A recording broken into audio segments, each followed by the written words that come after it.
एक बार तो ऐसी स्थिति आ गई, एक यादव लड़का था, जीत रहा था वो और वो अच्छा लड़का था, हमारे पास आता था। एक बार मैं उसको लेकर के मैंने ये कोशिश की कि मुलायम सिंह जी को कॉलेज में मैं बुला लूँ और कन्वोकेशन करा लूँ। तो वो लड़का हमारे पास आता जाता था, हेल्पी, लेकिन उतना उदंड नहीं था। चौथी बार जब इलेक्शन हुआ तो उसके जीतने के चांसेस थे। इस सन 2004 की बात कर रहे हैं आप शायद? हाँ, 4-5 की बात। हाँ, अनुराग यादव हुआ करता था जिलाधिकारी। हाँ, 4-5 जी। पर बड़ा विवाद बहुत हुआ था। उसके जीतने के चांसेस थे जी। तो जैसे परसों इलेक्शन होने जा रहा है, आज ही जी। कुछ लड़कों ने, अब कुछ टीचर्स की सहमत से ही, जैसा लोग कहते हैं, पटाखा फोड़ा। मैंने 5 बजे 6 बजे मैंने टीचर्स की मीटिंग ली थी कि परसों इलेक्शन है। पटाखा फोड़ा, हाँ है पटाखा पूरा। तो लोगों ने कहा कि बम चल रहा है, हम लोग परीक्षा नहीं कराएंगे, हम लोग परीक्षा नहीं कराएंगे। और हमने कहा, अब मैं एक दिन रह गया था, क्या कर सकता था। तो फिर लिखित लोगों ने दिया कि ऐसी स्थिति में जहाँ बम चल रहा है कॉलेज में, परीक्षा नहीं, अरे वो इलेक्शन नहीं हो सकता। इलेक्शन बंद कर दिया, खत्म हो गया, हमको कैंसिल करना पड़ा। लड़के बड़े आक्रोशित हुए। खैर, अब उसकी कहानी है। ये बदमाशी शिक्षकों की थी जी, शिक्षकों की शरारत थी। अब जनरल तो ऐसा मैं नहीं कह सकता। नहीं, कहना तो पड़ेगा यार।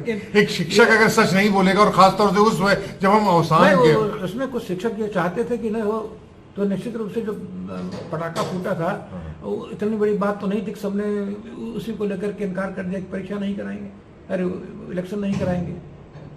और हमारे ऊपर एक दोष भी लगाया गया कि आप यादवों की ठाकुर होकर के यादव का पक्ष ले रहे हैं। हमने कहा मैं किसी का पक्ष नहीं ले रहा हूँ, लेकिन वो लड़का जीतने वाला था। मुझे लग रहा था पिछली बार वो 9 वोटों से हारा था, इस बार उसके चांसेस थे। कि मैं तो एक जमींदार परिवार में पैदा हुआ, जमींदारी तो टूट गई थी, हमारे पैदा होने के 2-4 साल पहले ही टूट गई थी वो जमींदारी। तो थोड़े उसके ये थे कि पिताजी हमारे जो जमीन जायदाद थी तो कोई धंधा पानी तो कर नहीं पाए, जमीन जायदाद बेच करके ही अपना खर्चा बर्चा चलता रहा। तो मैं तो मैंने ये फर्स्ट क्लास पास किया, तो 1967 में ही मेरा अपॉइंटमेंट यहाँ पर फिलॉसफी के लेक्चरर के रूप में हो गया जौनपुर में। तब यहाँ फिर हमारे फिलॉसफी डिपार्टमेंट में एक ही टीचर हुआ करते थे, और बगल माधोपट्टी के गांव के टीचर थे, वो सब के सब IAS हो गए। छत्रसाल सिंह थे, अजय कुमार सिंह थे, उसके पहले इंद्र प्रकाश जी भी कुछ दिन तक यहाँ पर रहे थे। तो मैं जब यहाँ फिलॉसफी का टीचर हो गया तो मैं तो इसी में जम गया। हमको भी लोगों ने कहा, अंग्रेजी विभाग में हम बैठा करता था, तो उन लोगों ने कहा कि भाई आपकी अंग्रेजी अच्छी है, जनरल नॉलेज अच्छा है, आप IAS PCS में क्यों नहीं बैठते। तो मैं कहता था मेरा मन नहीं, लेकिन मैं डरता था, क्योंकि मैंने कॉलेज से एजुकेशन प्राप्त किया था, यूनिवर्सिटी से, तो मेरे में आत्मबल नहीं था कि मैं निकाल सकता हूँ PCS IAS। मैं कभी बैठा ही नहीं उसमें। खैर, लेकिन मैं इसी क्षेत्र में रहा। धीरे धीरे दर्शन शास्त्र में काफ़ी लड़के आने लगे, 1 से 5 लोग हो गए, पोस्ट ग्रेजुएट हो गया। और फिर यहाँ पर मैं अंत में अपने यहीं पर रहा मैं, और अंत में अपने 3 साल तक मैं प्रिंसिपल भी रहा सीनियरिटी से। 2007 में रिटायर कर गया। यही मेरी। आप जीवन को छात्र के तौर पर जिया है या शिक्षक के तरीके से? नहीं, मैं छात्र ही रहा हूँ। अगर आप कोई छात्र, मैं भी किताबें मंगाता रहता हूँ, पढ़ता रहता हूँ। पढ़ने लिखने से ये मालूम पड़ता है ना कि बड़े बड़े विद्वान हैं। अगर मैं पढ़ना लिखना बंद कर दूँ, पढ़ना बंद कर दूँ, लिखा तो कम है मैंने, कि पढ़ा तो पढ़ता रहता हूँ, भी पढ़ता रहता हूँ। और हमारे फेसबुक इसमें भी आप देखेंगे तो हमारे जो साथी हैं, बड़े बड़े विद्वान हैं, सबको मैंने शेयर किया हुआ है। उनके बातों को सुनता हूँ, पढ़ता हूँ। तो शिक्षक तो वही हो सकता है जो विद्यार्थी जिंदगी भर रहे, सीखता रहे। तो मैंने पढ़ाई छोड़ी नहीं, सीखता रहा, लड़कों को बताता भी रहा। इसलिए फिलॉसफी के हमने पॉपुलर भी किया। सिंगल मैन डिपार्टमेंट मेरा था, 5 लोग उसमें फिर धीरे धीरे हुए, पोस्ट ग्रेजुएट हो गया। हमारे अंदर 20 लड़कों ने PhD भी प्राप्त की। मैंने भी सार्थ पर अपना PhD किया, जो बहुत बड़ा दार्शनिक हुआ इस युग का। 38 साल तक आपने पढ़ाया है? 38-39 साल तो, 39 ईयर्स। उस समय की शिक्षा और आज की शिक्षा में क्या फर्क दिखता है? अब उसमें यह था ना कि शिक्षा का विस्तार हुआ है। जब विस्तार होता है तो आप समझें तो, अगर जो गंगा नदी जब गंगोत्री से निकलती हैं तो जब तक मैदानों में नहीं आती तब तो बड़ी साफ रहती। जब मैदानों में आती, विभिन्न नदियाँ मिलने लगती, पाट उनका बढ़ता है तो छिछली तो हो ही जाती है ना। अब मैं जब यहाँ पर पढ़ा रहा था, मैं 1967 में मेरा जो अपॉइंटमेंट हुआ, तो आप समझे प्रतापगढ़ में और सुल्तानपुर में कोई डिग्री कॉलेज नहीं था। वहां से लड़के भाग भाग आते थे पढ़ने। अब तो 100 से ऊपर डिग्री कॉलेज, करीब 100-150 डिग्री कॉलेज यूपी जौनपुर में हो गए। आप तारीफ कर रहे हैं, विरोध कर रहे हैं उसका? क्योंकि शिक्षा की स्थिति नहीं, बहुत देखिए, बुरी उसमें दौर तक बहुत पहुंच से गई। लोगों का कहना है ना कि इंटरमीडिएट तक तो कंपलसरी शिक्षा दिलाई जाए। क्या इंटर वाले भी पढ़े लिखे जैसे व्यवहार से कर रहे हैं इस समय? अब देखिए, विस्तार होता है, उसमें अच्छे भी हैं बुरे भी हैं। जब चीज बहुत चीज विस्तृत हो जाती नहीं, है। आप जो बिंब उठा रहे हैं कि गंगा वहां से आती है फिर बहुत गंदी हो जाती है, स्वरूप बदल जाती है, लेकिन मैं देख रहा हूँ कि मेरे देखते देखते 20 साल में गोमती नदी की ऐसी की तैसी हो गई। तो इस विकास का क्या मतलब हो जाता है? नहीं, ऐसा नहीं है कि आप देखें, अच्छे इंस्टीट्यूट्स भी हैं, अच्छे लड़के। अब हमारे ही जिन लोगों को मैं जानता हूँ, उनके अच्छे लड़के निकले। फ्रांस में लड़की पढ़ने चली गई है, कोई एक नीदरलैंड में लड़का पढ़ रहा है। कुछ अच्छे लड़के तो निकल ही रहे हैं, ऐसा तो नहीं है हमारे यहाँ, लेकिन कुछ ही इंस्टीट्यूट ऐसे हैं जो अच्छी शिक्षा दे रहे हैं। शिक्षा के तौर पे आपने जो देखा और छात्र के तौर पे भी पढ़ाई भी जब कर दी, दोनों के बीच में छात्रों के व्यवहार में क्या फर्क देखते हैं आप? देखिए, व्यवहार में बहुत फर्क तो नहीं पड़ा, वो टीचर पे फर्क पड़ता है। टीचर कैसा है, देखिए, मानव स्वभाव वही है। शिक्षक का काम है कि वो जो विद्यार्थी, हम शिक्षक की बात नहीं कर रहे, छात्र की बात छात्र की बात कर रहा हूँ ना, कि वो उत्सुक बनावे। जो अच्छे टीचर हैं उनकी आज भी इज्जत है। अच्छा, कुछ ऐसे भी छात्र आ गए हैं जो कि भाई ठीक है, जो कुपात्र हैं और पढ़ने आ गए हैं, लेकिन यह है कि अगर आप उनसे भी ढंग से डील करते हैं, उनको पढ़ाते लिखाते हैं, आप में कोई कमी वो नहीं पाते हैं, तो आपकी इज्जत करते हैं। ऐसा तो नहीं है। तो ये अनुपात अच्छे शिक्षक और उदासीन छात्रों या उद्दंड शिक्षकों के अनुपात तब भी वही था जो आज भी है? बिल्कुल वही है, हमेशा वही रहता है। मानव स्वभाव वही है। हम तो लड़कपन में सुनते रहे हैं। मैं 79 ईयर्स का हो गया हूँ। लड़कपन में सुनते रहे, पास कर बड़े बदमाश हैं, बड़े बदतमीज हो गए हैं, बेकार हो गए हैं। और वो भी जो हम ऐसा कहने वाले हमारे आगा नाना थे, वो भी लड़कपन में ही सुनते थे।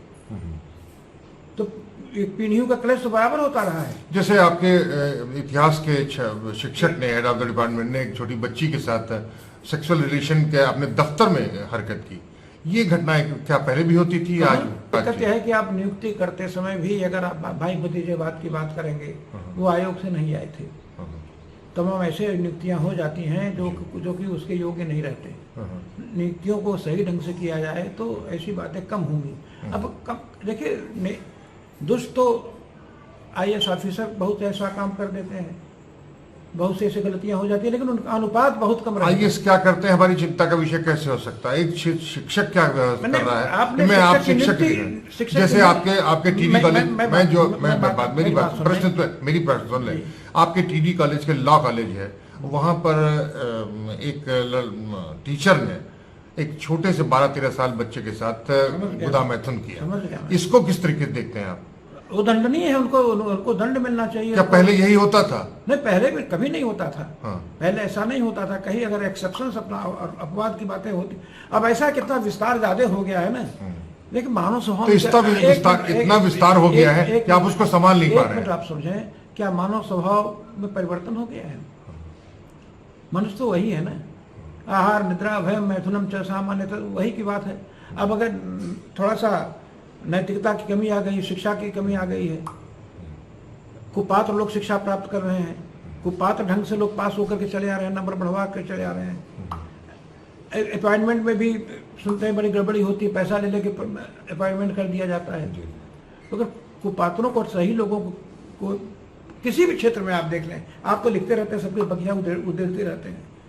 पत्रकारिता के क्षेत्र में भी आप पाते हैं गड़बड़ करने वाले लोग हैं, IAS ऑफिसर्स। तो ये आयोग से निकले हुए लोग नहीं है, मैनेजमेंट लोगों ने इनको, मैनेजमेंट के लोग थे, यानी दोनों मैनेजमेंट से शुरुआत की है, जो ठेकेदार जैसे, साहूकार जैसे, मठाधीश मैनेजर्स ने। अब अपॉइंटमेंट में गड़बड़ी करेंगे और भाई भतीजे बात के आधार पर अपॉइंटमेंट कर देंगे। अगर TD कॉलेज के बारे में बात, क्योंकि आपका कॉलेज ऐसा है जहाँ 6 फैकल्टी एक साथ हैं, जो शायद किसी यूनिवर्सिटी में इतनी आसानी से नहीं होती हैं। इतने और बड़ा प्रतिष्ठित था, पहले विश्व युद्ध में बना, त्रिधारी जी ने इसका स्थापना की, और वो यहाँ तक आप पहुँच गए हैं। तो ये शर्म का विषय है या हर्ष का? हर्ष का विषय कहीं से हो सकता है? ये तो जानना चाहते हैं। हर्ष का विषय तो हो ही नहीं सकता। ये शर्म का ही, यानी ह्रास आपका बहुत जबरदस्त हुआ। हाँ, ह्रास बहुत जबरदस्त हुआ। बिल्कुल ह्रास हुआ है। हर शिक्षा संस्था का ह्रास हो गया है। चंद शिक्षा संस्थानों को छोड़ दें आप, हाँ। तो ह्रास हुआ ही है। आपने छात्रों को आपने 39 साल तक देखा, छात्रों में सबसे बड़ी समस्या क्या होती है? भाई छात्रों को यह है कि भाई देखिए, समस्या यह है कि अब एक तो यह है कि भविष्य के बारे में लोगों को, जब BA MA में लड़के जाते हैं तो बहुत आश्वस्त नहीं है ना। नौकरी की बात होनी है कि किस क्षेत्र में जाएं, क्या करके पढ़ें, थोड़ी धारणा तो रहती ही है। और उस सबसे ऊपर निर्भर करता है कि टीचर कैसा व्यवहार करता है। अगर टीचर अच्छा है, कायदे से पढ़ाता लिखाता है, तो लड़के अवमानना नहीं करते उसे। अगर टीचर भी क्लास को कायदे से नहीं पढ़ाता लिखाता, मूर्ख बनाता है, तो लड़कों के मन में उसके प्रति अच्छी धारणा तो नहीं रहती। और जो इस प्रकार खुराफाती टीचर्स मिलते हैं वो बहुत अच्छे टीचर नहीं है। आपका 86 में यहाँ विश्वविद्यालय बना जी, पूर्वांचल यूनिवर्सिटी, उसके पहले शिक्षा की स्थिति क्या थी और उसके बाद क्या स्थिति हुई? अब हम जनरलाइज करके तो नहीं बता सकते उसके बाद उसके पहले की स्थिति क्या है। अब ये बहुत नज़दीक हो गया है, तो अब निश्चित रूप से बहुत से टीचर्स इत्यादि जो है यूनिवर्सिटी में काम करने के लिए वहाँ जाते आते रहते हैं। गोरखपुर में था तो कम था, तो नेतागिरी कुछ बढ़ गई है आसपास रहने से, यही कह सकते हैं। छात्र संघ समाप्त हो चुका है पूरी तरीके से, लेकिन शिक्षक संघ पूरी तरह से मजबूत है और बहुत जबरदस्त धंधेबाजी के तौर पे करता है। चाहे अब आप देखें जो संघ बनता है ना, वो अब आप एक चीज देखें, अभी हाई कोर्ट के वकीलों ने, तमाम वकीलों ने बाइकाट कर दिया। कहाँ पर? गाजियाबाद में झगड़ा हुआ। अब गाजियाबाद ये मेंटेलिटी क्या है भाई? वहाँ किसकी गलती थी, किसकी गलती थी, वहीं पर मामला रहने दीजिए ना। आप यहाँ बाइकाट कर रहे हैं, अब तमाम लोगों का नुकसान हो रहा है, जो बेचारे आ रहे हैं गांव देहात से अपना मुकदमा ठीक करा दें। तो उसमें एकजुटता देखते हैं आप, ये गुंडागर्दी? जी, इस भाव को आप नहीं, एकजुटता नहीं है, अच्छी बात नहीं है। हर चीज पर्टिकुलर केस को पर्टिकुलर ढंग से लेना। वहां पर क्या है, वहां पर जांच बैठे नया हो, आप प्रतिवेदन भेजें, आप हड़ताल कर दे रहे हैं। ये जो मेंटलिटी ये ठीक नहीं है। छोटी छोटी बातों पर हड़ताल कर देना। भाई टीचर क्यों हड़ताल करता है, तो हम पैसा किसके लिए पाते हैं? हम बच्चों को क्लास पढ़ाने के लिए पाते हैं ना। उनका नुकसान हम क्यों करें? वो क्लाइंट का नुकसान क्या है? बेचारे दूर दूर से आ रहे हैं मुकदमा देखने को, तो उनका हट जा रहा है, उनका पैसा गया, उनकी मानसिक, उनको संताप मिल रहा है। आप ऐसा क्यों कर रहे हैं? वकील इस समय अराजकता की पराकाष्ठा पे है, लेकिन दूसरे लोग भी उसी तरीके से व्यवहार दूसरे लोग इसी तरह से। लेकिन हमारी चिंता का विषय आपके विश्वविद्यालय के से जुड़ा हुआ, जिसमें आप सबसे बड़े कॉलेज के प्राचार्य रह चुके हैं। मैं जानना चाहता हूं कि छात्र संगठन तो यहाँ से समाप्त हो गया है, और लेकिन शिक्षक संघ का अस्तित्व बहुत जबरदस्त मजबूत है। इसको किस तरीके से देखते हैं आप? अब पॉजिटिव नेगेटिव दोनों बातें हैं ना, हर क्षेत्र का होता है। अगर शिक्षक नेता सही हैं, नए शिक्षक नेता जो है अपने ही जुगाड़ में लगे रहते हैं, अपने लोगों को अपॉइंटमेंट कराना, तमाम बातें करना, उनके माध्यम से उनका जो कि एक प्रकार से जो मेंटलिटी बन गई, हम हड़ताल करा देंगे, ये बंद करा देंगे, ये करा देंगे, वो करा देंगे। इसकी वजह से ऑफिसर भी डरते हैं। क्या आपको नहीं लगता है कि आपके पास 450 से ज्यादा कॉलेजेस हो गए थे यूनिवर्सिटी में, और इतने एफिलिएटेड लोगों को संभालने के लिए भारी घूस मांगी जाती थी, और उसमें शिक्षक संघ अच्छा खासा हिस्सा मांगता था? क्यों इतना ही नहीं, बल्कि परीक्षाओं के दौरान नकल देना और पर्चा आउट कराने में भी उनकी बड़ी भूमिका हुआ करती थी। आपको जानकारी है? नहीं, अब तो हमारे कॉलेज में परंपरा नहीं रह पाई। जो कॉलेज का एडमिनिस्ट्रेशन शुरू से सब कर रहा था, जो परंपरा वो हृदय सिंह बना के गए, वो चलती है। यहाँ पर नकल की बात तो नहीं थी। तो क्या आपको ये भी जानकारी नहीं होगा कि ओमाना जिंग के बाद TD कॉलेज की संपत्तियों को बुरी तरीके से बेचा गया, लूटा गया, ये आरोप लग रहे हैं? अब इसके बारे में मुझे जानकारी नहीं है। अच्छा। क्योंकि मैं बिल्कुल कटा रहता हूँ इन सारी बातों से। एक शिक्षक के तौर पर आप इस TD कॉलेज के शिक्षक रहे हैं या प्रशासक रहे हैं, प्रिंसिपल के तौर पर? मैं तो शिक्षक ही रहा हूँ। वो तो मुझे बाई चांस मिल गया सीनियरिटी से। अच्छा। तो उसको मैंने निभाया। मैंने कभी प्रिंसिपल की इच्छा नहीं की, क्योंकि उसमें बड़ा टेंशन तनाव होता है। हमारे कार्यकाल में ही आप समझें 3 चार इलेक्शन हुए लड़कों के। एक बार तो ऐसी स्थिति आ गई कि एक यादव लड़का था, जीत रहा था और वो अच्छा लड़का था, हमारे पास आता था। एक बार मैं उसको लेकर के मैंने ये कोशिश की कि मुलायम सिंह जी को कॉलेज में मैं बुला लूँ और कन्वोकेशन करा लूँ। तो वो लड़का हमारे पास आता जाता था, हाई उदंड नहीं था। चौथी बार जब इलेक्शन हुआ तो उसके जीतने के चांसेस थे। सन 2004 की बात कर रहे हैं आप शायद? हाँ 4-5 की बात। हाँ, अनुराग यादव हुआ करता था हाँ जिलाधिकारी। 4-5 जी। पर बड़ा विवाद बहुत हुआ था। उसके जीतने के चांसेस थे। जी तो जैसे परसों इलेक्शन होने जा रहा है, आज ही जी कुछ लड़कों ने अब उस टीचर्स की सहमत से ही, जैसा लोग कहते हैं, हम्म, पटाखा फोड़ा। मैंने 5 बजे 6 बजे मैंने टीचर्स की मीटिंग ली थी कि परसों इलेक्शन है, पटाखा फोड़ा, कहाँ है पटाखा फोड़ा। तो लोगों ने कहा कि बम चल रहा है, हम लोग परीक्षा नहीं कराएंगे, हम लोग परीक्षा नहीं कराएंगे। और हमने कहा अब मैं एक दिन रह गया था, क्या कर सकता था। तो लिखित लोगों ने दिया कि ऐसी स्थिति में जहाँ बम चल रहा है कॉलेज में, परीक्षा नहीं, अरे वो इलेक्शन नहीं हो सकता, इलेक्शन बंद कर दिया, खत्म हो गया, हमको कैंसिल करना पड़ा। लड़के बड़े आक्रोशित हुए। खैर अब उसकी कहानी है। ये बदमाशी शिक्षकों की थी, जी शिक्षकों की शरारत थी। अब जनरल तो ऐसा मैं नहीं कह सकता। नहीं, कहना तो पड़ेगा यार। एक शिक्षक अगर सच नहीं बोलेगा, और खासतौर से उस जब हम अवसान के, उसमें कुछ शिक्षक जो चाहते थे कि नहीं हो, तो निश्चित रूप से जो पटाखा फूटा था वो इतनी बड़ी बात तो नहीं थी कि सबने उसी को लेकर के इनकार कर दिया कि परीक्षा नहीं कराएंगे, अरे इलेक्शन नहीं कराएंगे।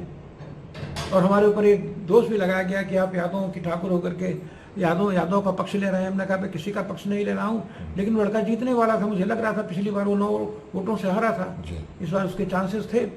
अरे इसको बंद कर दें। नहीं, इस पे देखिए, अगर हम नहीं बोलेंगे, नहीं बोल रहा हूं, डॉक्टर साहब, अगर हम नहीं बोलेंगे, जो व्यक्ति हमारी तो दृष्टि में, बहुत दबाव डाला गया, हमारी कही गई। मैं यही तो जानना चाहता हूँ, अगर हम लोग नहीं बोलेंगे, जो अपने जीवन के अवसान पर आ रहे हैं, आपके पास 2-4 साल है, 2-4-5 साल हमारे पास है, अगर हम भी सच नहीं बोलेंगे तो आगे आने वाली एक कट सच है कि जो तनख्वाह जितनी बढ़ी है उस मुताबिक टीचर जो है वो पढ़ाई लिखाई का प्रयास नहीं कर रहा है।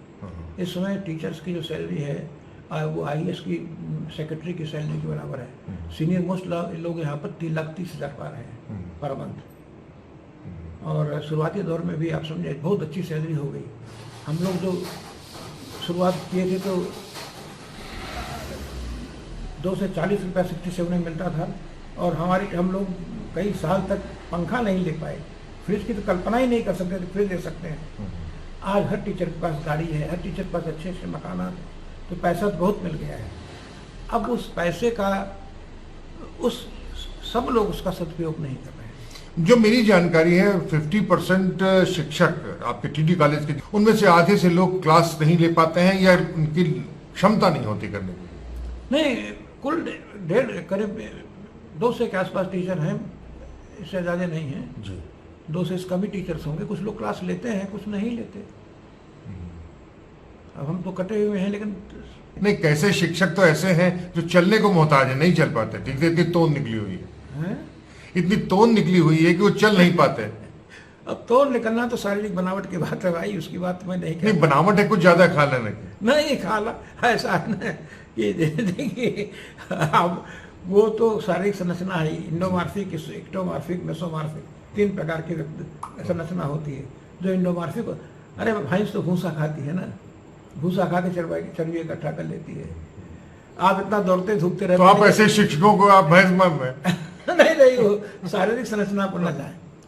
शारीरिक संरचना तो कुछ लोगों की होती है, बहुत से पत्रकार दुबले पतले हैं, आप इतना मेहनत करते हैं, ज्यादा पढ़ा लिखा व्यक्ति भी बहुत शातिर हो जाता है, लगता है आप बिल्कुल वही हैं। ये अपने जो पढ़ा लिखा आदमी होता है, वो तर्कशील होता है, वो अपने पक्ष में कई तर्क जोड़ लेता है और बाकी लोगों के लिए तर्क छोड़ देता है, छुपा लेता है। आप भी उनमें से हमारे यहाँ की वाद प्रतिवाद जो वाद होता है उसमें दोनों के तर्क सुने, वही तो कह रहे हैं। लेकिन आप एक तरफा हैं, आप शिक्षा की हरकतों की तरफ ध्यान नहीं दे रहे, इग्नोर कर रहे हैं। आप लगातार छात्रों के संघ पर कोई चर्चा ही नहीं कर रहे हैं। हम जनरलाइज कैसे कर दें? वही तो पूछ रहा हूँ। हम जनरलाइज तो नहीं किया। तो 20 साल हो चुका है छात्र संघ, 20 साल डॉक्टर साहब सुनिए, 20 साल हो चुका है छात्र संघ यहाँ से समाप्त हो चुका है। ये अच्छी बात है या बुरी स्थिति? नहीं, छात्र संघ तो अच्छा काम तो नहीं करता था, नहीं करता था। उसके लिए दोषी छात्र था या शिक्षक या समाज? समाज की बात है ना। अब जैसे बाबू हृदय नारायण सिंह जब बहुत पहले जवान में छात्र संघ यहाँ नहीं हुआ करता था, क्योंकि बाद में हुआ कि छात्र हमें अगर लकवा मार दे और अगर कोई लकवा पड़ जाए मुझे, देखिए छात्र मैं डॉक्टर साहब सुनते रहिए, मुझे लकवा हो जाए और एक पैर लकवा हो जाए या हाथ हो जाए, तो हम उसका इलाज कराएंगे, उसका कटवा के फेंक देंगे? मैं आपको इलाज करा, मैं काट कर नहीं फेंक दूं। मैं 2 बात कह रहा था आपसे एक बात ये कह रहा था ना कि छात्र संघ के पीछे नेताओं का भी हाथ है। कोई आरएसएस से संबंधित है, कोई कम्युनिस्ट पार्टी से संबंधित है, कोई उससे संबंधित है, नेतागण भी इसको बढ़ावा देते हैं। यंग लड़के हैं अपना बना। राजनीति भी जीवन के विभिन्न विषयों में से एक है, और उसमें राजनीति का वो हिस्सा जो छात्र राजनीति है वो भी एक नए तरीके से पूरे समाज को पुष्पित पल्लवित करती है। उसको एकदम से काट देना ये अपराध नहीं है। ना ना, एकदम से काटना नहीं चाहिए भाई, एकदम से काटना नहीं चाहिए। उसमें बड़े बड़े नेता पैदा हुए हैं, जितने अधिकांश नेता देख रहे हैं आप। हमारे मनोज जो इस समय लेफ्टिनेंट गवर्नर बने वो भी छात्र संघ की से हैं, बहुत से लोग हैं छात्र संघ से, ऐसा तो नहीं है। कलकत्ता में मैं कलकत्ता गया अभी 10-15 दिन पहले, वहां आज भी धर्मदल्ला में बच्चों ने जबरदस्त प्रदर्शन और कर रखा है, 24 घंटे वहीं जमे रहते हैं। वो छात्र संघ की उनकी क्षमता है। जबकि यहाँ बनास में एक बच्ची के साथ हुआ है और सारे अपराधी जो करीब 7-8 महीने बाद पकड़े गए, 2 महीने बाद जमानत लेके आए, तो वहीं भाजपा का एक एमएलसी उनको मुंह मीठा करा रहा है। तो हमारी राजनीति छात्र संघ की वो स्थिति है और बंगाल की वो छात्र संघ की क्षमता वो है। इन दोनों में श्रेष्ठ किसको मानते हैं आप? नहीं, राजनीतिक दृष्टिकोण से अगर किसी पर्टिकुलर आप आदर्श के प्रति समर्पित हैं तो निश्चित रूप से छोटी छोटी बातें आप नहीं करेंगे। ये तो मनुष्य की कमजोरियां हैं ना। आरएसएस वाले ही इस बात को प्रभाव थोड़े देंगे कि बलात्कार आप करिए। तो लेकिन अब यह है कि वो उसमें जो लोग थे ऐसा उन्होंने किया, तो उसके पीछे उनको खड़ा होकर के दंड देने की मांग भी करनी चाहिए थी, उनको दंड मिले। अच्छे बुरे तो हर पार्टी में रहते हैं ना। आरएसएस में बहुत से समर्पित लोग हैं, आपने समर्पित कर दिया है, कार्य कर रहे हैं। हम उनकी विचारधारा से असहमत हो सकते हैं और बहुत सी बिंदुओं से असहमत हैं, लेकिन हम सारे आरएसएस के लोगों को गंदा तो नहीं कर सकते। आपने जीवन की सबसे बड़ी बुरा दौर कौन सा देखा? अब जिंदगी में बुराई और अच्छाई का तो हमेशा चलता रहता है। अपने ऐसा बुरा दौर तो जैसे इमरजेंसी की बात लोग करते हैं, इमरजेंसी में आप देखें कुछ तो बहुत पॉजिटिव बातें हुई थी, लंबा चलने के बाद वो गलत हो जाती है। कुछ समय के लिए तो आपको याद होगा ट्रेनें टाइम से चलती थी, दुकानदारों ने सारे दाम लगा के टांग दिए थे कि किस चीज़ कितने में मिल रही है। हाँ, उसमें एक चीज़ बहुत बुरी हुई थी, संजय गांधी का जो उदय हुआ जबरदस्ती जो ये हाँ, लेकिन वो पंच सूत्री योजना के तहत में नहीं था वो। तो वो जो बाद में व्यवस्था चली ना, उससे बड़ा नुकसान हो गया। अब हमको ही आप समझे देना पड़ा कि ये था कि सबको आप दीजिए कि मोटिवेट करिए कि आपने कितना नसबंदी कराई, हर टीचर को देना पड़ता था। दो फेक या सही, तो हमारी चाची ने नसबंदी कराई थी तो वह लिखा के ले आया, हमारी प्रेरणा से नसबंदी हो गई। इस प्रकार से कुछ जैसे जाति होने लगी थी ना, थोड़े समय के लिए तो अच्छा था, बाद में वो मनमाना हो जाता। बहुत से लोगों को पकड़ के जेल में डाल दिया गया था, लेकिन जेल में सुविधाएं मिलती थी, बात नहीं कर सकता मैं। हमारे चाचा जी जेल में थे, रविंद्र प्रताप सिंह, जो बाद में संजय गांधी को खड़ा करके बड़ा नाम पाए, उस नाम को संभाल नहीं पाए वो। खैर, तो हम उनसे मिलने गए थे, तो उन लोगों को सेवा करने के लिए कैदी मिले हुए थे, उनको अलग से खाना बनता था, 3-4-5 लोग थे। और हमारी चाची ने नसबंदी कराई ही थी, तो वो मैंने ला के दे दिया, हमें कोई दिक्कत नहीं आई। छात्रों के लिए तो समय आपके पास नहीं है, लेकिन शिक्षकों के लिए आप कुछ कहना चाहें तो बताइए, क्या कहना चाहते हैं? मैं शिक्षकों से ये भी कहना चाहता हूँ कि शिक्षक को हमेशा विद्यार्थी बने रहना है। ज्ञान के क्षेत्र में नए अनुसंधान होते जा रहे हैं, नई नई बातें निकलती चली आ रही है। उनको जब तक हम पढ़ेंगे नहीं, तो फिर हम प्राइमरी स्कूल के टीचर नहीं है ना, हम हायर एजुकेशन में हैं। हायर एजुकेशन में जो नवीनतम जो हमारी है, उसके लिए मैं पत्रिकाओं या तमाम चीज़ों को पढ़ना चाहिए, लेटेस्ट जानकारी प्राप्त करनी चाहिए। ये लोग नहीं कर रहे हैं। लेकिन उसकी शुरुआत तो प्राइमरी से ही होगी। हमारे पास समझो कम से कम 800-900 किताबों का संग्रह है। मैं भी अमेजन से अभी मैंने किताबें मंगाई है, हमें मैं ला के दिखा दूँ आपको। इसमें 700 रुपये किताब है, ला के दिखा। गोल्ड विलियम डार्लिंग पर पूरी बात विलियम डार्लिंग पर की है, गोल्डन एज, जिसमें उन्होंने लिखा है कि हिंदुस्तान मध्ययुग में कितना समृद्धशाली था, क्या क्या दुनिया को दिया। किताबों से ही आपको ज्ञान बढ़ता रहता है ना। बड़े बड़े विज्ञानियों के संपर्क में आप तब आएंगे ना, जब पढ़ेंगे तो हमको। अच्छा, फेसबुक पर भी हमारे बड़े बड़े विद्वान मित्र हैं जो लिखते पढ़ते रहते हैं, काफ़ी बड़े विद्वान हैं। तो मैं जानता हूँ भाई, विद्वानों के संपर्क में सीखने की बात मिलती है ना, अपनी बात भी कहने को मौका मिलता है। तो टीचर को काफ़ी सुविधाएं दी जा रही हैं, इतना पैसा तो कभी नहीं मिलता था IAS के चक्कर। आपने इतनी किताबें पढ़ ली हैं, आप ठाकुर हैं कि बामन? हम देखिए ठाकुर बामन जन्मना बिल्कुल ब्राह्मण ही हैं। हम बहुत डरपोक हैं, लड़ाई झगड़ा से बहुत भगते हैं। हमें जरा सा भी आप समझें, हमारे छोटे भाई ठाकुर थे, वो बड़े दबंग आदमी थे, पूरी भदोही उनसे तराती थी। मैं बहुत डरपोक आदमी हूँ, तो मैं आप कह सकते हैं कि मैं जन्मना क्षत्रिय गुरुकुल में पैदा हुआ, लेकिन मेरा जो प्रवृत्ति है वो ब्राह्मण वाली ही है। बस पढ़ने लिखने का मुझे शौक है, लिखने का कम, पढ़ने का ज़्यादा। लिखा भी है, और मैंने PhD भी मैंने जो कि उस फ्रेंच फिलोसफर पर सार्त्र पर की है।